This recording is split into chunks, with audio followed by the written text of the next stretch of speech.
Assalamualaikum Bapak Ibu, rekan-rekan sekalian, para siswa dan siswi. Pertama-tama saya mengucapkan terima kasih atas kehadiran dan waktu yang telah Anda luangkan untuk mengikuti presentasi ini.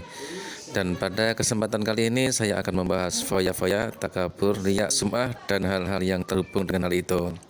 Tapi ini sangat penting dan relevan karena setiap orang pasti mengalaminya dan harus mewaspadainya. Saya juga mengundang Anda untuk berpartisipasi aktif dengan mengajukan pertanyaan atau memberikan masukan. Selanjutnya, mari kita mulai presentasi ini. Terima kasih. Topik kali ini tentang foya-foya, takabur, riya, dan sum'ah. Tentang foya-foya. Foya-foya sinonimnya adalah berlebihan, boros, menghamburkan, dan royal, yang semuanya itu bermakna tabdzir dan israf. Tabdzir. Tabdzir diambil dari ayat wala tubadzir tabdzira innal mubadzirina kanu ikhwana syayatin wa kana syaitanu lirabbih kafura. Dan jangan tabdzir dengan sungguh tabdzir. Sesungguhnya orang-orang yang tabdzir adalah saudara-saudaranya setan, dan setan sangat menutup diri dari syariat Tuhannya, alias kufur. Israf. Israf diambil dari ayat wakulu washrabu wala tusrifu innahu la yuhibbul musrifin. Makanlah dan minumlah dan jangan israf. Sesungguhnya Allah tidak senang pada orang-orang yang israf. Yang mana ayat tersebut masih satu pengertian dengan ayat tentang larangan terlalu royal dalam sedekah. Wala tabasituha kolal basti. Dan kamu jangan terlalu dermawan dengan dermawan yang sangat luas, yang sangat longgar. Sehingga israf adalah hal-hal yang termasuk yang berhubungan dengan makan dan minum, penggunaan peralatan listrik, biaya pesta nikah, terlalu pemurah dalam bersedekah. Yang berlebihan dalam hal-hal tersebut adalah sebutannya israf. Dan tabdzir adalah hal-hal yang berhubungan dengan dosa. Contohnya biaya untuk hadiah ulang tahun, biaya untuk hadiah Valentine, biaya merokok, biaya pacaran. Selanjutnya pembahasan tentang takabur. Takabur digambarkan sebagaimana pohon yang sangat besar yang tumbuh dari biji yang disebut dengan biji ujub. Ujub ini adalah cikal bakal akhlak yang sangat mengerikan. Orang-orang menyebutnya sebagai akhlak iblis. Ujub adalah kerusakan hati yang sangat parah. Sebagaimana hadis menjelaskan, wa amal muhlikat fahawan muttaba wa syuhun muta wa ijabul mar'i binafsihi wa hiya asyadduhun. Tiga perkara yang dapat menyebabkan rusak adalah pelit atau kikir yang berlebihan, mengikuti hawa nafsu, dan membanggakan diri sendiri. Inilah yang paling parah. Ujub adalah membanggakan diri. Di masa perang Hunain atau perang Hawazin, muslimin telah merasakan akibat dari ujub. Sebagaimana firman Allah, id a'jabatkum kasratukum falam tughni ankum syai'a. Ketika kalian bangga karena jumlah kalian yang banyak, yang yakin pasti menang oleh jumlah kalian, tapi ternyata kalian kalah oleh musuh kafir yang jumlahnya lebih sedikit. Bangga di sini adalah suara hati yang berbunyi ana khairun minhu. Saya lebih baik daripada dia. Itu adalah suara hati yang memelihara suara hati bahwa dirinya lebih baik dan lebih tinggi dibanding orang lain dengan penampilan mempersungguh dan tawadhu. Yang demikian adalah kesombongan berupa batang tanpa cabang. Nabi bersabda, la yadkhulul jannah man kana fi qalbihi misqalu dzarratin min kibrin. Tidak bisa masuk surga seseorang yang di hatinya ada seberat biji sawi berupa kesombongan. Bibit ujub adalah bibit yang mudah tumbuh dimanapun berada. Tapi ada 4 tempat yang membuat bibit ini sangat mudah tumbuh tanpa ada kendala. Di antaranya adalah tanah yang subur, yang mana di sana adalah berupa kekayaan. Ketika seseorang mendapat kemudahan atau kemewahan, maka pemikirannya menjadi berbalik, menamai hak sebagai batal dan menamai batal sebagai hak.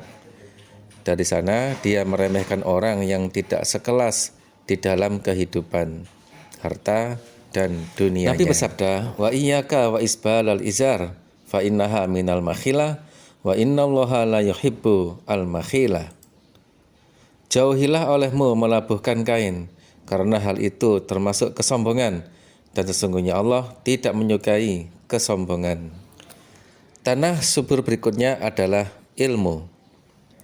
Nabi bersabda, aktsaru munafiki ummati qurra'uha.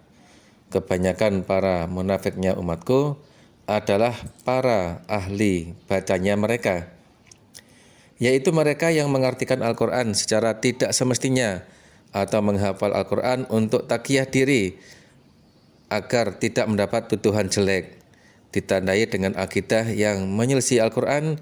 Demikian itu adalah sifat para munafik di zaman Rasulullah Sallallahu Alaihi Wasallam. Kemunafikan di sini maksudnya adalah riya, karena dua hal ini menampakkan sesuatu yang bertentangan dengan yang di hati. Munafik dan riya itu sama-sama menunjukkan yang berbeda dengan hati, lain di mulut, lain di hati. Orang riya macam ini dia pamer dengan amalnya dan menyembunyikan keinginan pujian dari manusia dan keinginan harta duniawi. Merasa sudah sepantasnya dia mendapatkannya, memandang amalnya dengan pandangan mengagungkan sehingga menyerupai sifat munafik. 4 sifat buruk para pembaca Al-Quran yaitu banyak berangan-angan, ceroboh, sombong, dan iri. Iri terhadap rekan selevelnya yang mendapat anugerah dari Allah yang Maha Kaya. Terkadang kedengkiannya mencapai tingkatan yang membawanya melakukan skandal dan tindakan kotor yang tidak dilakukan oleh orang fasik maupun orang fajir. Di antara mereka berpesan, belilah rumah yang jauh dari para pembaca Al-Quran. Soalnya bila mereka melihat kesalahanmu, maka mereka seakan mau membunuhmu. Jika mereka melihat kebaikanmu, mereka iri terhadapmu.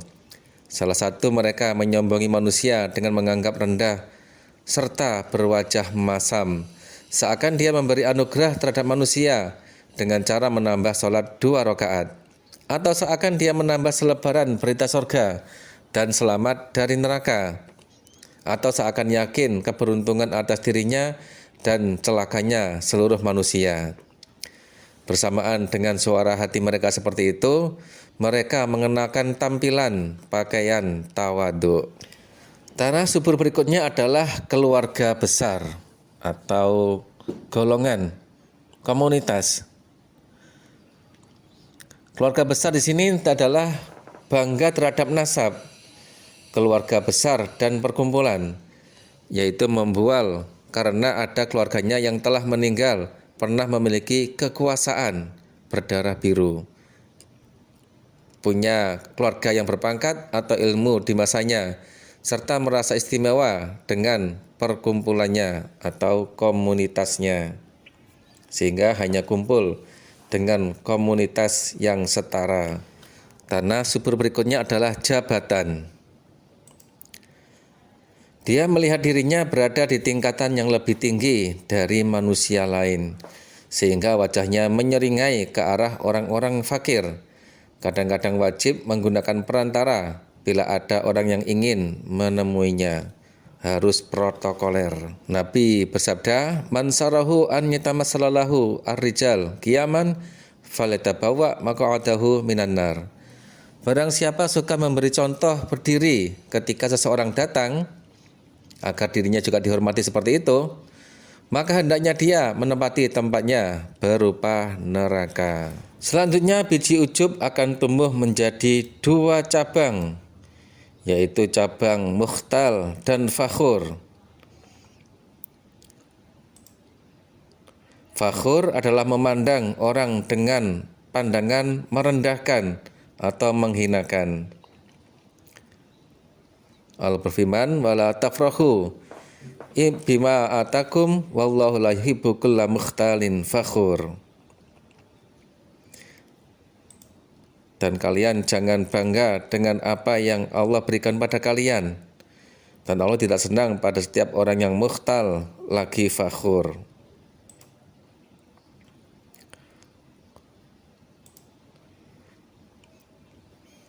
Dan cabang satunya adalah mukhtal, memandang dirinya sendiri dengan pandangan bangga, pandangan istimewa.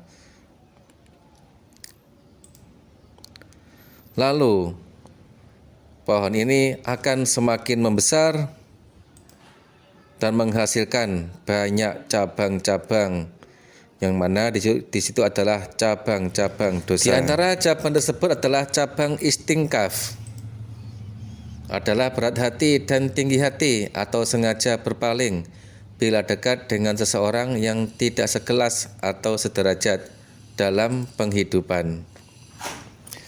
Berpaling terhadap orang yang merendahkan Al-Quran adalah wajib. Wa idza ra'aital ladzina yakhuduna fi ayatina fa'arid anhum hatta yakhudu fi haditsin ghairihi wa imma yunsyanaka syaiton fala taq'ud ba'da dzikra ma'al qaumidz zalimin. Dan ketika kamu melihat orang-orang yang bercanda terhadap ayat-ayat kami, maka berpalinglah dari mereka sampai mereka beralih membahas cerita yang lain. Kadang-kadang setan membuat kamu lupa, maka setelah mengambil ingat, janganlah kamu duduk bersama orang-orang yang aniaya. Nabi Muhammad juga pernah meninggalkan Ka'ab bin Malik dan para teman-temannya yang mereka sengaja ketinggalan tidak ikut dari perang Tabuk selama 50 malam. Cabang berikutnya adalah istiraq, menganggap sepele terhadap sunnah. Anna rajulan akala inda Rasulillahi sallallahu alaihi wasallam bishimali faqala kul biyaminika qala la astati qala la astata'ta ma manahu illal kibr. Sesungguhnya seorang laki-laki makan di dekat Rasulullah sallallahu alaihi wasallam dengan tangan kirinya. Nabi bersabda, "Gunakan tangan kananmu." Dengan entengnya dia menjawab, "Aku tidak mampu." Nabi bersabda, "Kamu enggak mampu? Yang membuatmu enggak mampu hanyalah kesombongan." Maka sejak sabda Nabi tersebut, orang tersebut tidak bisa menggunakan tangan kanannya ke mulutnya. Cabang berikutnya adalah mencitrakan diri sendiri, yaitu menyanjung diri sendiri dan menceritakan kisah baik dirinya sendiri. Allah berfirman, "Fala tuzakku anfusakum, huwa alamu biman ittaqa." Kalian jangan mencitrakan diri kalian sendiri. Allah lebih tahu terhadap orang yang bertakwa. Kesombongan macam ini sering nampak secara jelas pada lisannya para murid, semacam omong kosong yang bertujuan menonjolkan dirinya dan mensucikan dirinya atas yang lain. Demikian pula takabur karena pangkat dan nasab. Contoh lain, fulan ingin memiliki banyak murid dan teman, lalu ia banyak menyebut guru-guru, syekh, agar dia dipandang orang banyak berguru kepada ulama-ulama besar, padahal pertemuannya karena hal lain. Sebagaimana juga fulan yang bercerita sering dikunjungi oleh para ulama-ulama dan penguasa, agar dia dipandang sebagai orang yang banyak diambil berkahnya, dan lain-lain. Ghibah, ngerumpi atau menggunjing, yaitu membicarakan aib orang lain. Dan ini adalah termasuk ciri perbuatan nifak para munafik, yaitu mengupayakan fitnah di dalam muslimin. Walau da'u khilalakum yabaghunakumul fitnah. Para munafik suka menyebarkan fitnah di kalangan kalian, di antaranya dengan cara ghibah. Dan bagian dari ghibah adalah sihir, hipnotis. Wa inna minal bayan la sihron. Sesungguhnya sebagian dari bayan, penjelasan yang sangat fasih, adalah mengandung sihir. Ketika kemampuan narasi pada tingkatan tinggi, pujian yang dilontarkan membuat manusia terpukau, dan ketika celaan dilemparkan, maka manusia membenci. Inilah yang dimaksud dengan menyihir para pendengar, alias hipnotis. Isi ghibah adalah hal yang memang sebenarnya terjadi untuk aib si korban. Nabi bersabda, "In kana fihi matakul faqadik takbatta. Wa in lam yakun fihi faqad bahatta." Jika memang si korban memang begitu aibnya, berarti kamu memang ghibah. Dan jika tidak seperti itu, maka berarti kamu melakukan buhtan. Buhtan adalah cerita hoaks, berita palsu. Itu juga termasuk dosa besar. Sering terjadi seseorang yang sedang nasihat, di situ berisi menyindir orang. Sesungguhnya menyindir orang adalah kumpulan dua perkara busuk. Yang pertama adalah kebusukan ghibah, karena mengarah pada tujuan yang mudah dipahami terhadap orang tertentu, walau dengan kalimat doa, semoga Allah memberinya kesadaran. Nah, di sini orang tentu akan mengarah pada si pelaku aib. Yang kedua adalah menyanjung diri sendiri, mencitrakan diri sendiri dengan kalimat, sungguh perbuatan yang telah dia lakukan membuatku susah. Nah, di sini dia punya keinginan di hati bahwa dirinya adalah orang suci yang enggak berdosa. Bila berniat untuk mendoakan, cukup secara samar dan tidak di depan umum. Nabi bersabda, "Wa man iltamasa ridon nasi bisakhatillah wakalahullahu ilan nas." Barang siapa mencari kelegaan manusia dengan cara kemurkaan Allah, maka Allah akan menyerahkannya pada manusia. Fa in tardau anhum fa innallaha la yarda anil qaumil fasikin. Bila kamu lega terhadap para munafik yang suka ghibah tersebut, maka sesungguhnya Allah tidak lega terhadap kaum yang sama fasik. Jadi orang ghibah adalah mereka yang pandai berbahasa, pandai berkata, yang membuat orang terhipnotis percaya. Bahkan Nabi Muhammad pun bisa terpedaya oleh para penggibah tersebut. Tapi Allah tidak pernah terpedaya. Cabang berikutnya adalah batarul haq, yaitu menganggap bodoh terhadap hak dan mengabaikannya, menganggapnya tidak ada. Hal tersebut terjadi bila seseorang hanya melihat penampilan orang, tidak melihat apa yang disampaikan. Sedang Allah berfirman, fa innama alaihi ma humila wa alaikum ma humiltum. Sesungguhnya kewajiban dia adalah menyampaikan, dan kewajiban kalian adalah taat terhadap isi perintah Allah dan Rasul yang disampaikan oleh orang tersebut. Berikutnya adalah hasad, iri. Allah berfirman, innal ladzina yuhibbuna an tasyi'a al-fahisatu fil ladzina amanu lahum adzabun alim fid dunya wal akhirah. Wallahu ya'lamu wa antum la ta'lamun. Sesungguhnya orang-orang yang senang menyebarnya kebusukan di kalangan orang-orang beriman, mereka akan mendapatkan siksaan yang menyakitkan di dunia dan di akhirat. Kalian tahu, Allah tahu, dan kalian tidak tahu. Jadi iri adalah perbuatan yang sangat mengerikan, mampu membuat orang melakukan hoaks, ghibah, dan lain-lain. Cabang berikutnya adalah tasa'ur khad, memalingkan pipi. Allah berfirman, wala tusa'ir khaddaka linnas. Kamu jangan memalingkan wajahmu dari manusia terhadap seseorang yang dianggapnya rendah, hina. Biasanya orang-orang bernaluri memalingkan muka. Cabang berikutnya adalah berpikir tidak logis, gampang nyeplos, asal nyeplos. Allah berfirman, alladzina yujadiluna fi ayatillahi bighairi sultanin atahum. Kadzalika yataballahu ala kulli qalbin mutakabbirin jabbar. Mereka adalah orang-orang yang membantah ayat-ayat Allah dengan tanpa dalil, tanpa dalil, tidak logis. Begitulah Allah nyetempel pada hatinya orang yang sombong lagi memaksa, asal nyeplos terhadap apapun yang dia dengar. Berikutnya adalah tabakhtur, mengarahkan hidungnya ke langit.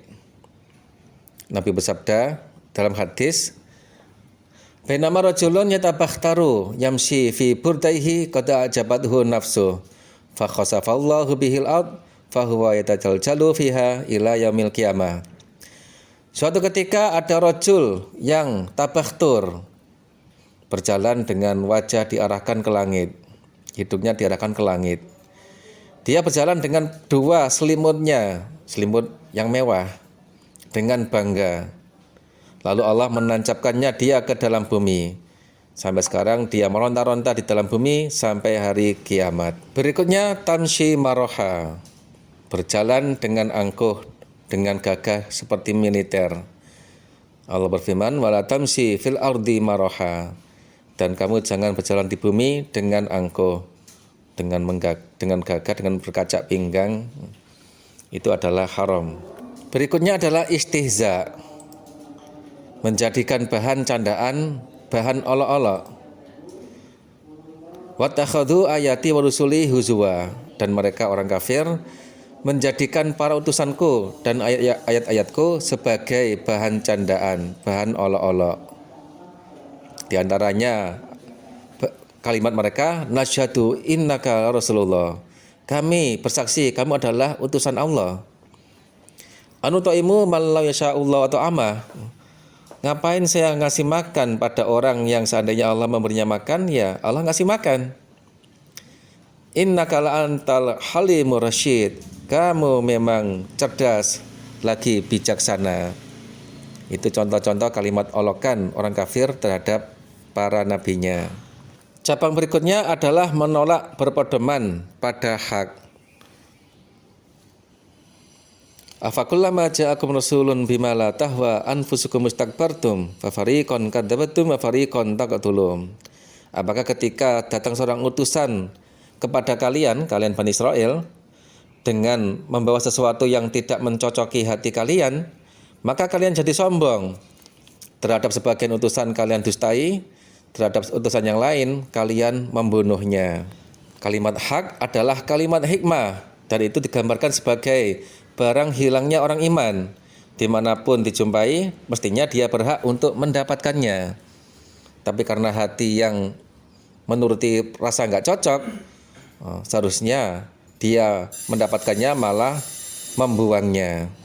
Akibat selanjutnya, justru orang-orang semacam ini berpedoman pada hal-hal yang batal, mengikuti kata-kata mutiara, mengikuti kata-kata yang dianggapnya indah, puisi-puisi yang justru malah bertentangan dengan syariat agama. Cabang berikutnya adalah bagyam bainahum, durhaka di antara mereka. Tentu ini berkaitan dengan farraqu dinahum, mereka memecah agama mereka. Saling marah, perselisihan dan perpecahan, maka hal ini akan menjadikan kemusyrikan di dalam Islam. Allah berfirman, wa makhtalafa fihi illal ladzina utuhu mim ba'di ma ja'atuhumul bayyinatu bagyam bainahum. Dan mereka berselisih di dalam syariat agama justru setelah kedatangan syariat tersebut. Hal ini dilakukan karena durhaka di antara mereka. Wala takunu minal musyrikin minal ladzina farraqu dinahum wa kanu syi'a. dan kalian jangan menjadi golongan musyrikin, yaitu mereka yang memecah agamanya sehingga mereka menjadi bergolong-golongan. Dan sebenarnya masih banyak lagi macam-macam cabang kesombongan yang ada diterangkan dalam Al-Quran maupun Al-Hadis. Pandai-pandailah menjaga hati, menscan hati agar tidak bercokol kesombongan yang berlarut-larut.